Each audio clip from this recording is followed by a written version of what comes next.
நான் நேற்று சொன்னேன், இன்றைக்கும் சொல்கிறேன். தொடர்ந்து தப்பி பாத்ரூமில் வழுக்கி விழுந்தார், சுட்டு பிடிப்புன்றதெல்லாம் இந்த சமூகம் கொண்டாடுறதுனால தான் இவர்களுக்கு இந்த துணிச்சல் வருகிறது. நான் இது நடக்கக்கூடாதுன்றதுக்காக தான் யாரு காலை உடைக்கக்கூடாதுன்னு சொல்கிறேன். ஒரு மோசமான ஒரு பாலியல் வன்புணர்வு சம்பவத்தில் ஈடுபட்டவனின் கால்களை கைகளை உடைப்பதற்கு கூட காவல்துறைக்கு அதிகாரம் கிடையாது. ஒரு மோசமான குற்றத்தை அவன் செஞ்சுட்டான், இந்த பாரு ஒரு சின்ன பிள்ளை இப்படி பண்ணிட்டானேன்னு சொல்லிட்டு நீங்கள் இன்றைக்கி அவன் கைகாலை உடைக்கிறத நீங்கள் சந்தோஷமாக என்கரேஜ் பண்ணிங்கன்னா இந்த மாதிரி அஜித்குமார் போன்ற அப்பாவி சாவான். நம்ம அதை போட வேணாம். அந்த அந்த அந்த அஜித்குமார் தாக்கப்பட்ட வீடியோக்கள் இன்று செய்தி ஊடகங்களில் வெளியாகி கொண்டிருக்கிறது நீங்கள் பார்க்கலாம். இப்படி போட்டு ஒருத்தனை இத்தனை பேர் சேர்ந்து அடிக்கிறாங்களே, இப்படி தானே கையை காலை உடைக்கிறாங்க.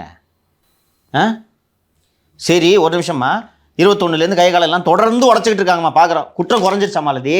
அந்த அம்மா கம்ப்ளைண்ட் கொடுத்தாங்கல்ல, இந்த மாலதி கம்ப்ளைண்ட் கொடுத்தாங்கல்ல, கொடுத்த உடனே வாங்கி அதில் இருக்கிறத எழுதிட்டு ப்ரொசீட் பண்ணிட்டு போனீங்கன்னா குறைந்தது இன்று நீதிமன்றத்தில் தப்பிக்கலாம்.